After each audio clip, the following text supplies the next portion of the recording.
Joe's first milestone with us on this project here. This project is working directly between the data science team and the data linkage hub. The main idea, well, I mean, Joe's going to tell you, but it's an exciting area in terms of we often just assume that our linked data is coming to us in perfection, and then we focus on getting a product in place. And then when the product doesn't work, we come back to the linked data and go, well, it's your fault because of the poor linkage. We need a way of talking about the quality of linkage and extrapolating that down into those downstream tasks. And I'm not saying that Joe's going to solve this for us, but he's going to make us aware. He's going to increase the understanding in this area and tie that all into current work. But Joe, could you start off by introducing yourself and then take us away on your milestone, please? Absolutely. Yep, that's all good, people. I think our presentation today would be around, I'd say 15, 20 minutes long, and the rest of the 45 minutes, I hope we could have a space for us to discuss and to really hear people's ideas and thoughts on my current planned milestones. And ideally, the title of my internship is on the automated evaluation and benchmarking of data linkage quality. So the ideal is throughout this internship, I'll be able to map out the steps, the key frameworks in which data quality and linkage quality metrics and information are being communicated to different stakeholders at the stage where they need it for ongoing maintenance and data enrichment, but also for analysts on their actual use of data. But before I dive into everything, I just want to have a quick show of hands, perhaps, and how many in the room are aware or understand what data linkage in general does. Yeah, amazing.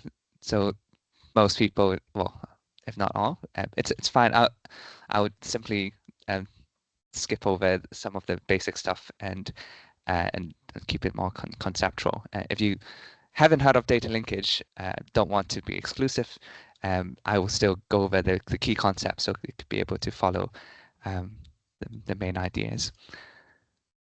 So just checking you're all seeing my screen okay. Wonderful.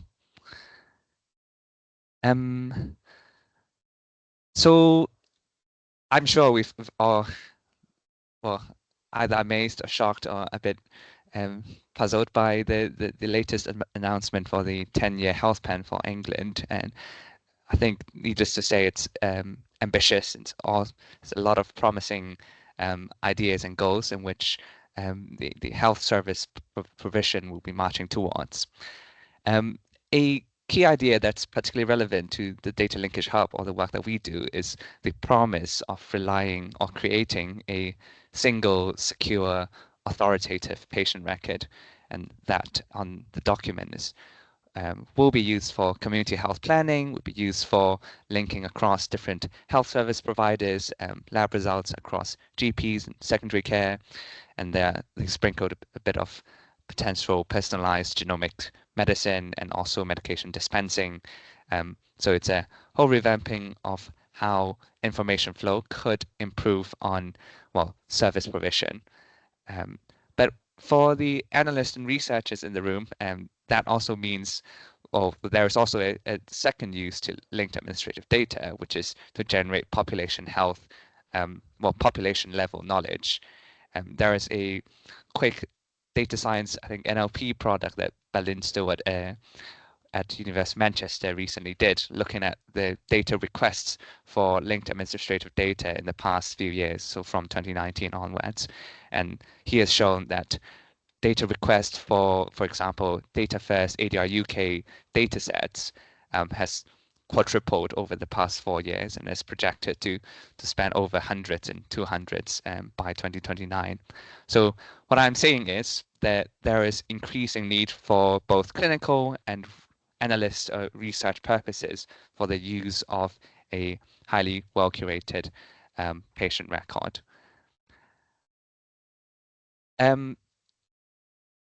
This is what simply a quick slide to explain what data linkage refers to, and huge thanks to Katie for letting me take her slides again. The concept is that we will be able to create for each individual, or the goal is for each individual, a life cycle or of life course of individual contact with different health services. So that's with the assumption within health service use. But you could also see that there are some other potential information that can be brought together, like schooling records, like say income or benefits, etc., that people could ideally link towards our single version of truth. So that's our cherry and thinking about, okay, this is the kind of products we want to be pursuing, and we will be able, hopefully, to deliver. But there are actually three premises, or at least three, that I hope to dive into today on when these assumption of creating a single patient record through data linkage or record linkage is possible or feasible for equitable health for everybody. So there are three assumptions that I'm going to dive into very quickly. The first one is on the universal representation of all individuals within the NHS spine. So that simply refers to the assumption that everyone who ever uses health service or who have used health service would have been captured and recorded or be present in our data. So in the past, we relied on NHS number, and then there's been amazing work by the Linkage Hub and along to help people decipher the PDS service and understanding the MPS. And there are hopes to then further to understand whether that identifier is truly unique in identifying, well, the promise of universal presentation. So we already know that there are some hiccups in terms of NHS number not being truly uniquely identifying, or even it could be shared and missed and used between people and etc. However, that is something in this stage beyond what improvements in linkage quality or linkage methods could solve. So that's sort of something back in our minds that we should remember, but take it as it is. But I think any deviation from these assumptions would mean the truly ideal patient level record of single linkage will not be entirely 100% attainable. So the second premise is that all records contain sufficient high quality information for all individuals to be uniquely and accurately linked or resolved. So that pertains to the idea that the information recorded for each entity has sufficient quality, but also assumes that in the process of linking, no added layers of bias or subselection of individuals are being introduced in this process of identifying individuals.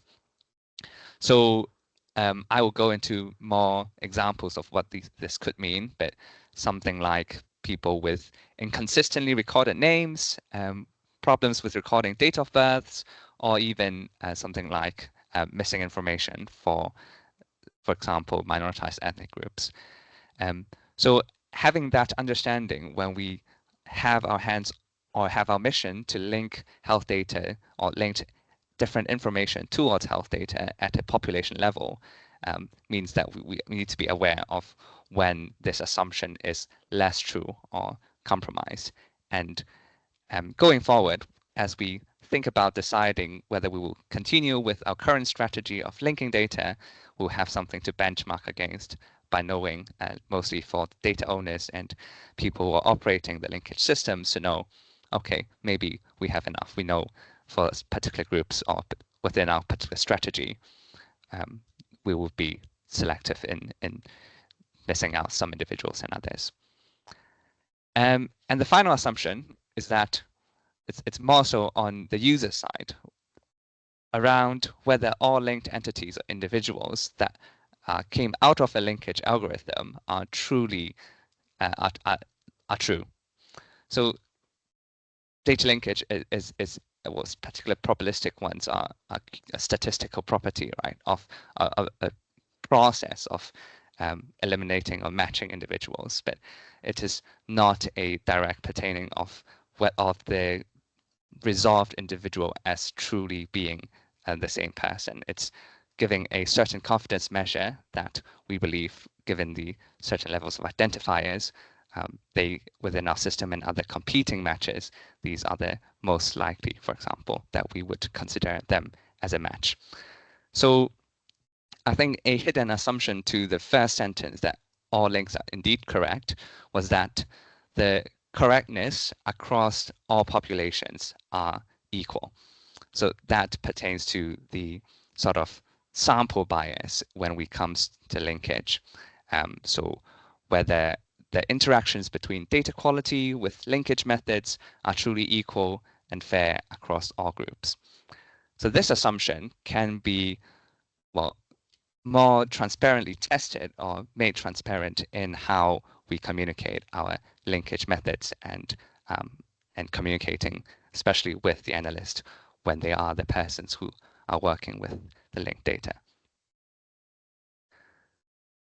And what I've been saying so far of the three assumptions is that there are social determinants of data quality and linkage quality, and these two things are often intertwined.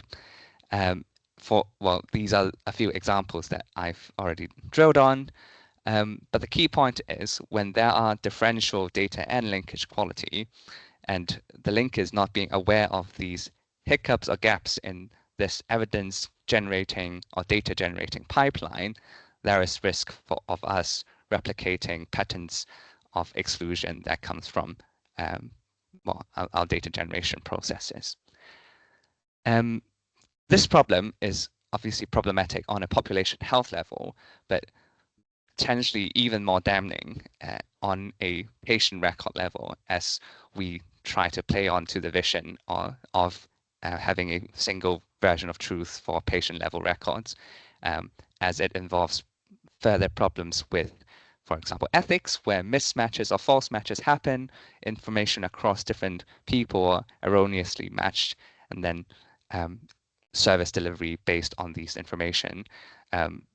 Even if they manage to correct the service delivery, the disclosure of information at that point could be considered unethical. So what I'm saying is the stake of having a transparent and well articulated linkage strategy and threshold selection, for example, becomes even more important as we march towards the goal of individual level correctness in linkage. So the problem is, how do we ever know what went wrong in our data generation pipeline? So this is a graph I, again, very kindly borrowed from Peter and Rainer on a researcher or analyst perspective, how data linkage operates and what elements or dimensions are often hidden from the people who runs the linkages. So in this graph, as you can see, most of the pre-processing or data capturing, I guess, steps of evidence or data generation is often not known or not as clearly known to researchers, and they often don't have as much power to change how those are done. In the past, most of the data linkages were outsourced to third-party, trusted third-party to perform, which is, I suppose, easy because the problem is someone else's. But the problem is the information on how it was properly done was then often omitted and not well communicated to researchers. Hence, the myth of our third assumption that all provided links are assumed to be correct. However, the landscape has changed quite drastically, I'd say, with the birth of Splink, and thanks, Robin, for being here and your work, that there now is a freely and openly accessible open source package that allows people a more transparent and direct way of interrogating how data linkage is being computed and done. And there has been a massive shift across government departments or management of government statistics to use and adopt this more transparent way of conducting data linkage, including the Data Linkage Hub, but also several teams at the ONS, etc., has now, well, rightfully adjusted to this need for more transparent and greater control, and likely greater awareness to bias. So now we have a tool that tells us how data are linked. What then we are thinking, or I am thinking, and when we comes to communicating the whole pipeline of evidence generation is then to first identify who needs to know what at which stage and what information is needed for people to take on this information and actually do something with it.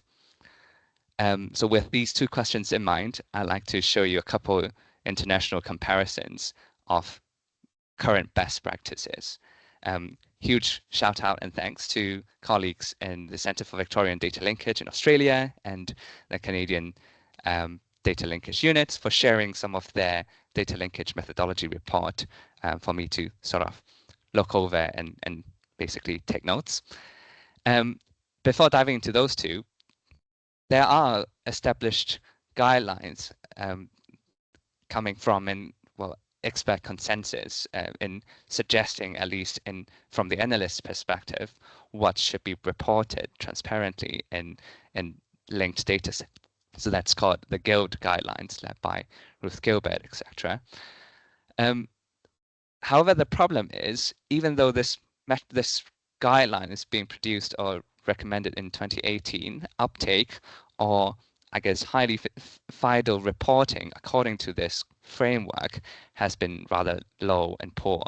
So there has been a systematic review focused on looking at multi-morbidities in use of linked data, found that only a handful out of, I think, 80-something papers have followed through all of the processes in describing how the data is generated, the linkage processes, and the bias, and so forth.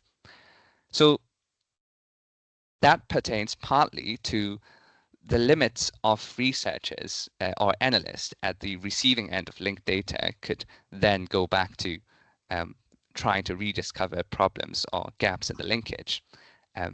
But it at the same time points to the need for, well, really linkage providers and data providers at a higher position of the stream to provide sufficient information such that, well, from the user's perspective, they get sufficient information to make sure this recording and reporting is as transparent as possible.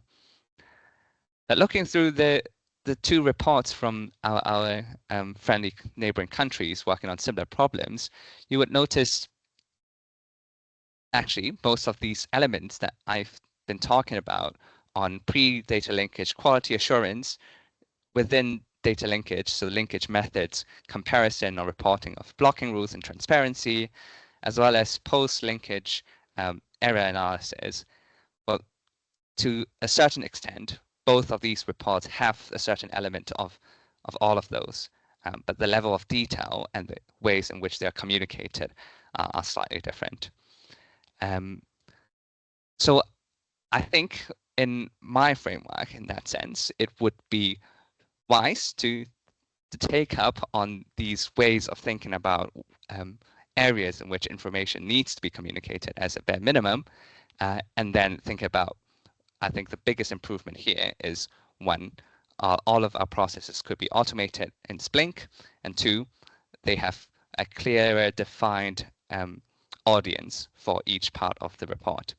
So rather than having a 50-page report from the social data link environment or a generic report that's probably useful, but not as much if you're a linker who really wants to drill into all alternative or even record level evaluation of the linkage methods, we could produce information that's shareable, automatic, but also targeted for the different users or stakeholders within this data generation pipeline.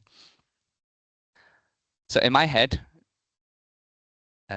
oops, sorry, I missed a page. So this is a quick explanation of the current proposed probabilistic linkage pipeline,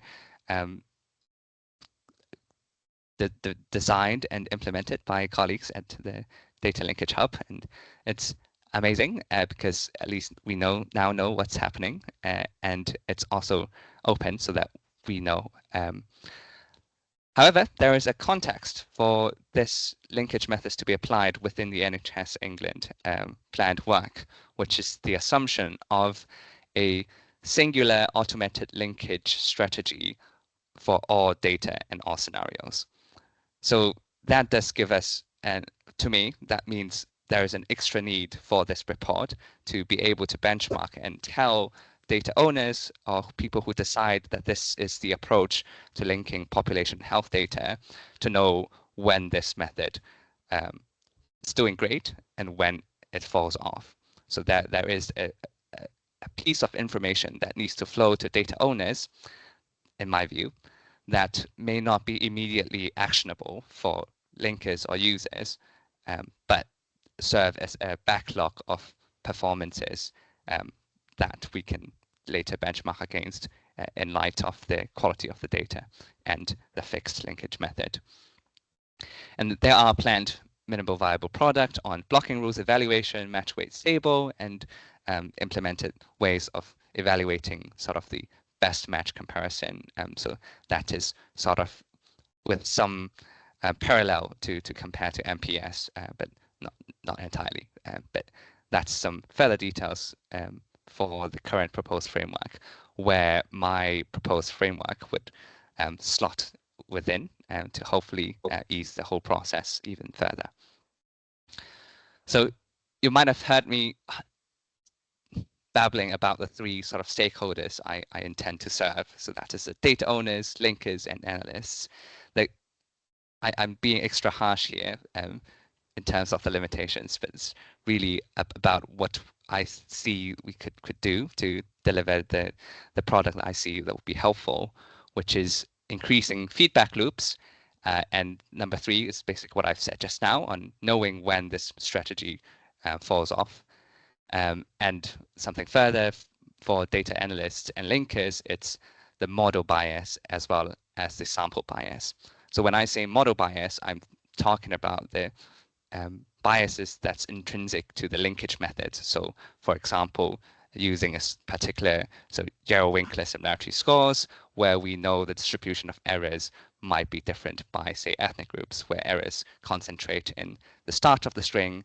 Hence, potentially using a Yarrow-Winkler similarity score may fail to pick up errors are equal at the distance, but concentrated at different position of the string. So that's just one example of the interaction between linkage methods and data quality issues. So that's more so on the model bias. As for the linkage bias, in my head, it happens after the resolution of the individuals, after selecting the thresholds and having a agreed, trusted working version of truth. Then we can then further understand the bias between that and the population sent towards the spine to be linked. So just so it's not clear, the scenario is there is a maintained index of spine of information that external information will be sent towards either daily or routinely to perform record linkage. And the final bit is the limited usability for potentially non-technical stakeholders or people with limited understanding of linkage biases. So the public-facing or users-tailored perspective is also quite important. So yeah, this is basically what I said in a simplified form of understanding pre, during, and post-linkage qualities and biases. So in the following 3 slides, I'm just going to propose a few of the sort of planned work within my work packages. So the first one focusing on data profiling and understanding the quality of the entered data. So I've put in a diagram from the National got the full name, but that's the governmental recommended data quality assurance framework. There's a potential for this project to showcase as a case example of how that could look like in practice. But more relevant for linkage, there are potentially other flags or metrics for data quality that's more specific to data linkage and less specific to general data quality.